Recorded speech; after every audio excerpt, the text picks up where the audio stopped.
Well, Mississippi State swung big in the transfer portal and missed twice. Two key targets gone, and it's raising eyebrows in Starkville. Who they were and what went wrong? Let's get into it.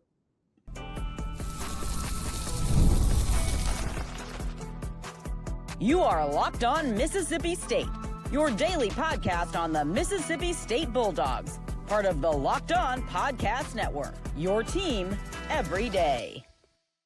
Well, thanks for making Locked On Mississippi State your first listen every single day, part of the Locked On Podcast Network, your team every day. Today's episode is brought to you by FanDuel. Right now, new customers can get $150 in bonus bets when your first $5 bet wins. Go to FanDuel.com. My name is Jaron Spor. I'm a national college football writer at Athlon Sports. That's Landon McBride. We've got a fun show for you today. We got to start off with some bad news, though, as Henry Ford and Eric Becker have both announced their commitments in the transfer portal. Neither will be coming to Starkville. But the good news is, since we last did our podcast, 7 players have committed in football. So we'll have to talk about all those.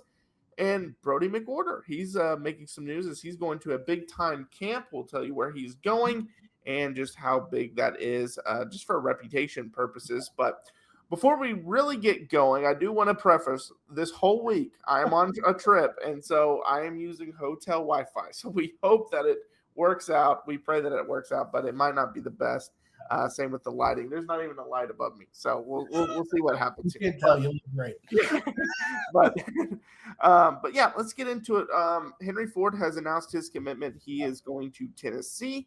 For those that don't know, he's from Tennessee. We always thought Tennessee was the biggest threat outside of going to the MLB draft, which is still very much In play. possibility. Not the draft. Obviously, he's in the draft, but as far as going to the MLB. And so that's obviously the two biggest, always were the two biggest threats. And he's ultimately chosen Tennessee. Again, he might not ever suit up for the Volunteers. He might end up still going to the major leagues. And Eric Becker has decided where he was going. We talked about it, I think it was last week, where Texas kind of was making a run. I want to say even Tennessee was in the running at one point as well. But he has decided to go back to Virginia and be on with that team. And we talked about last week also his brother was committed there, high profile prospect, and he was still committed. So that was always a possibility that he went back to Virginia. But these were probably the top 2 biggest targets. Maybe Valencia's, because of the pitching need, was up a little higher, but these were 2 of the biggest guys in the portal, and neither one ended up going to Starkville. Yeah, but it's not that surprising, really, with where we always talked about this is the most logical landing spot for Ford outside of the MLB draft. So, we wanted him here. Obviously, you want the best player in the portal to come to your school. But with the work they've done in the portal, it's hard to be mad at what happened. And, yeah, I was looking, it was Baseball America had their top 10 guys who had committed out of the portal, and I believe they had Mississippi State pulling in 3 of them. So, that's good work. Might not have a great class. Might not have got number 1, but I think they had like 3, 6, and 9 out of their top 10. It was somewhere around there. But, hey, it's a great class. Ford, you never want to say someone of his caliber would be a redundancy, but with some of the guys they've added, it starts becoming who isn't playing that day. Right. And it does start to diminish the returns of some of these other players you brought in if you do get him.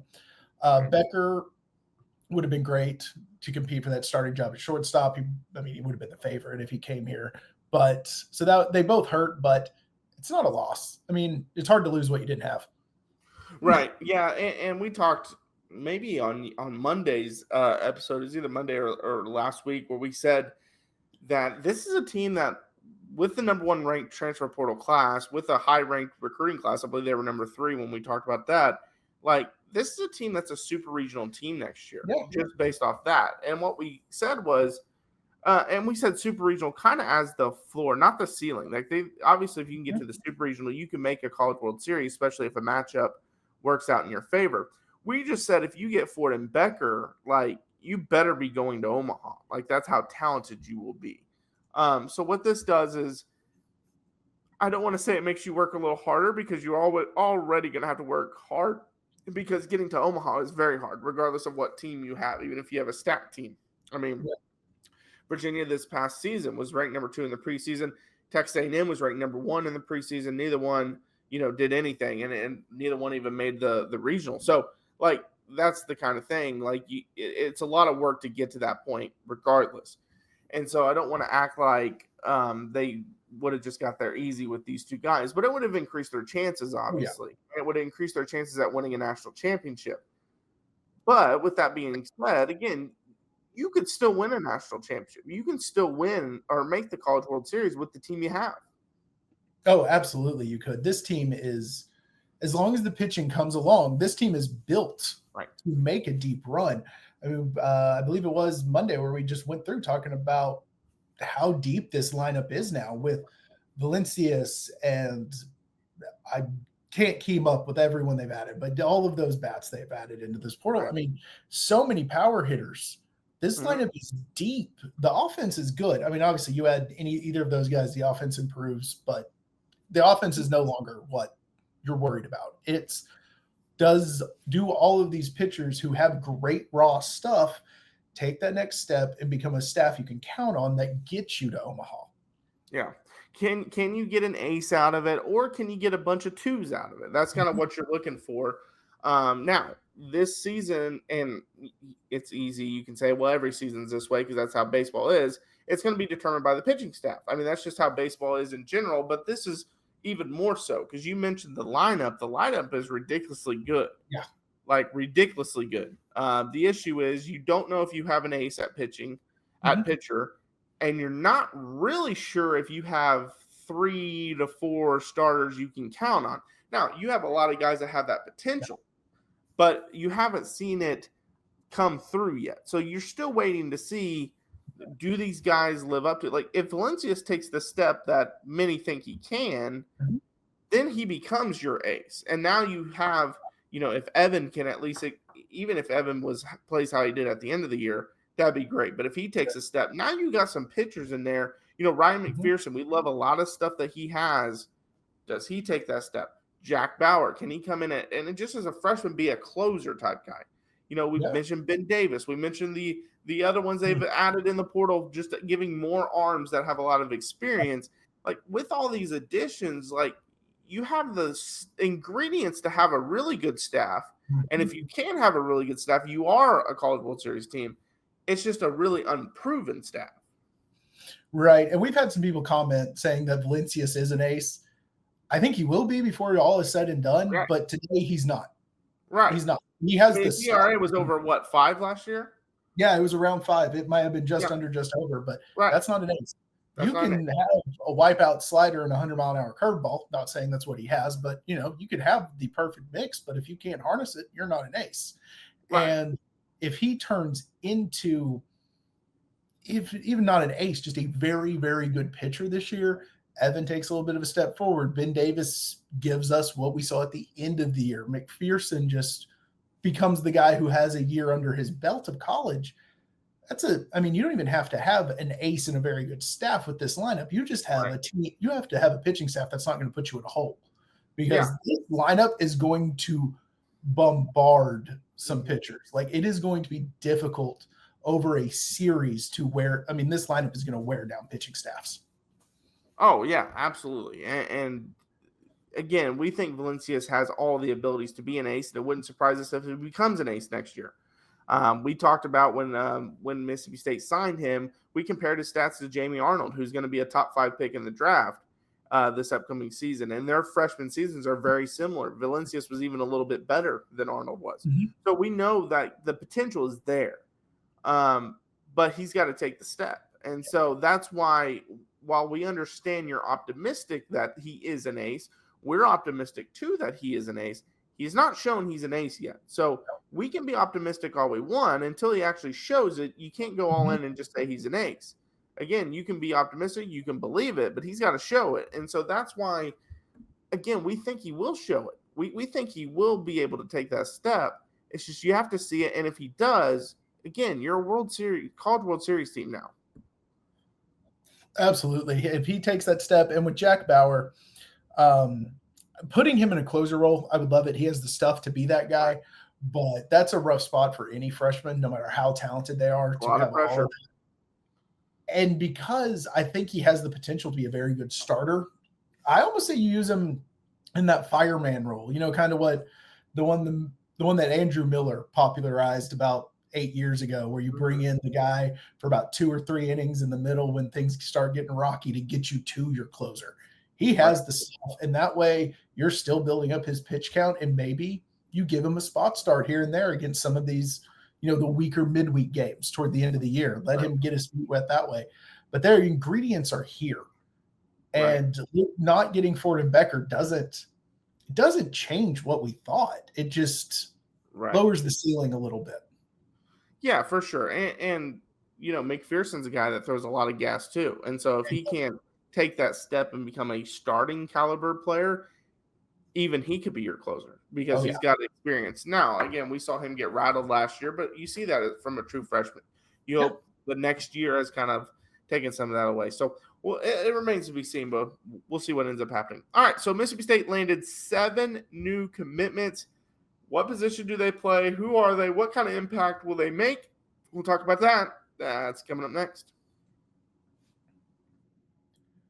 Summer sports are in full swing, and whether you're all about baseball under the lights, golf on the green, or high-stakes soccer action, FanDuel is the best way to make every game more exciting. You're already following the action. Why not make it a little more thrilling? With FanDuel, you can get in on the game while your friends are getting sunburned on the beach.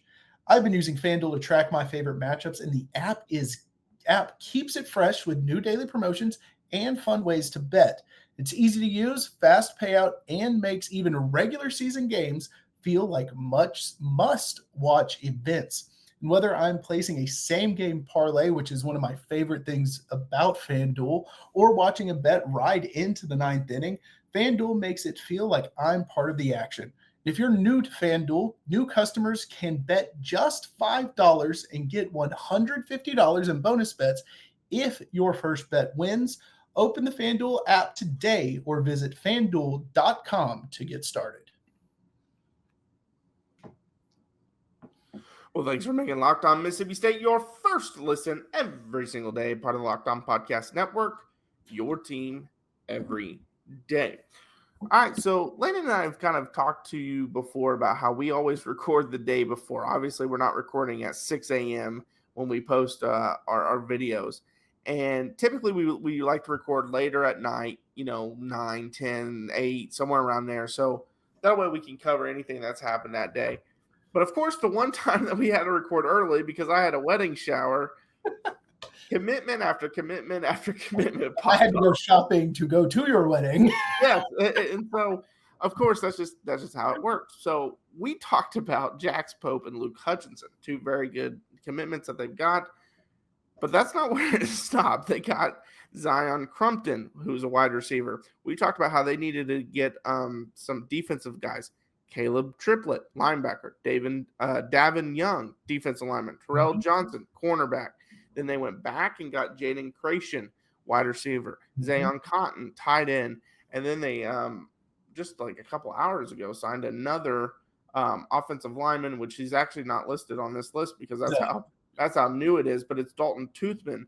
Yeah. So they've been raking it. First off, our over-under at 4 was terrible. That's why we shouldn't bet. I don't bet much.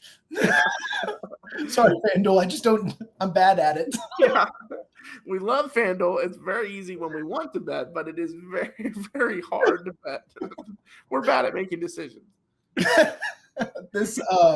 They cleaned up. I mean, there are so many people that committed, not just from this weekend, but just a couple other guys we had that we were watching. And the one that was interesting just when it was coming in was that Zayon Cotton, because he was listed at wide receiver / tight end. Right. So I guess they're he's 6'5", 215. I guess their plan is to bring him in and see if he just packs on weight, and if he gets too big to receiver, put him at tight end. Otherwise, that's a big target for whoever becomes the quarterback long term. That is awesome. And that's 3 tight ends in this class. Like that's 3 tight ends. And Brodie McWhorter must have been doing work because, again, I mentioned 3 tight ends in the class, but that's 2 that committed this weekend. That's also 2 wide receivers that committed this weekend. And another offensive line. So he's doing something. And offensive line. Yes, he's doing something when he's at these events. Yeah, at this point, do we have a whole new offensive line that has come in from this? I think he was the 5th one. I think Toothman was the 5th offensive lineman. So, I mean, hey, Phil Oldholt's out there doing work on that offensive line. He brought in to fix something, and he is doing everything he can to fix it in the short term and in the long term. And we've praised him a lot, and rightfully so, for his recruiting. Now, it's fair to say, hey, we got to see results. You're not going to see fast results this year. I mean, you just got to be realistic. Your first year with the new offensive line coach, and it's a makeshift O-line through the transfer portal, the recipe is not going to be great. But like at Colorado last year, Colorado had the worst offensive line in football 2 years ago. Last year, they were not great, but they were improved. And that was his first year as the offensive line coach. So I think you'll see something similar to that, where they were terrible last year on the offensive line. This year, they're still not going to be great, but I think you'll see improvements. And then the way he's recruiting, like down the road, I think you'll really see some improvements. Yeah, especially because these are his guys. So he's going to, he brought him in for his system, for what he likes to do. And Toothman, another one of those guys, 6'5", 295. He has a type. His type is him. Which is not a bad type to have. It's not, but I'm also glad to see all these receivers coming in. That is something that we had kind of talked about a little bit. You got the quarterback, you got the running back, you got a couple linemen in. Who's going to catch the ball in 2 years? Well, now we know. We got a lot of tight ends, a lot of wide receivers. Offense is really starting to come together. So it's really down to they got to start adding more guys on the defensive side of the ball. And they've added a couple. They added 3 that I mentioned, but yeah, you're right. You got to get more than that. Yeah, and they're doing pretty good. They got a lot of linebackers, which is some of these guys are kind of those weird linebacker / edge types, so you're not really sure where they're going to play exactly.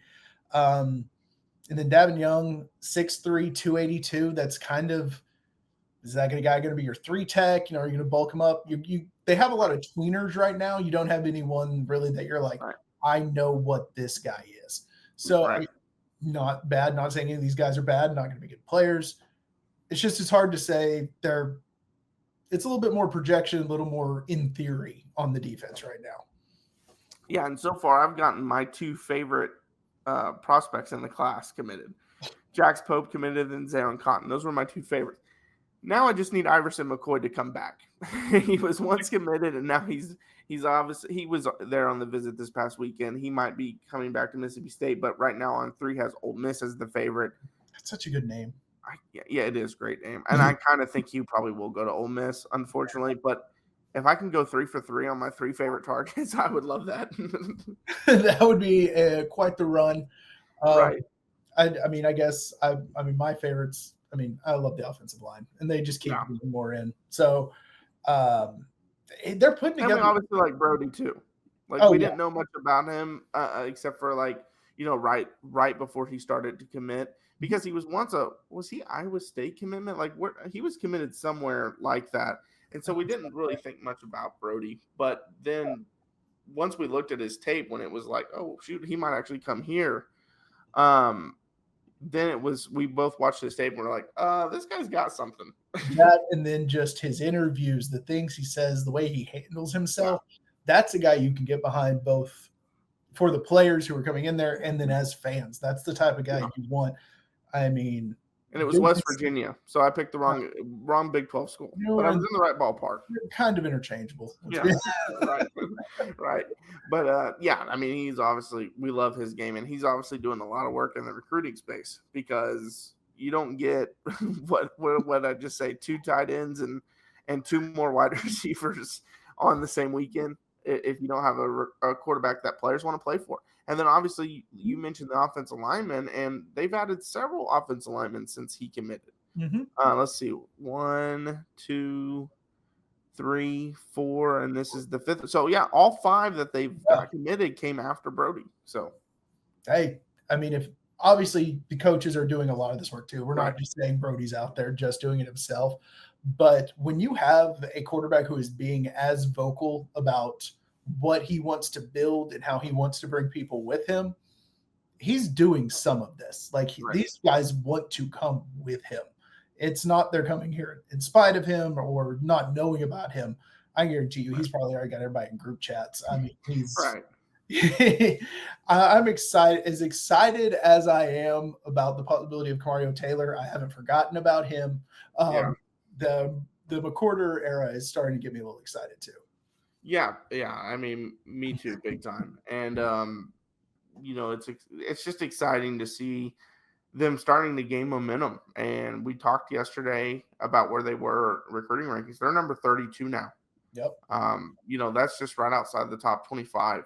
And they've got 23 commitments. You had TJ White. That number jumps way up. Right. And if you can get Iverson back on board. So like you got some room to grow for sure. But all right, speaking of Brodie, he's going camping. Where is he going and just how big of a deal is it? We'll talk about that coming up next.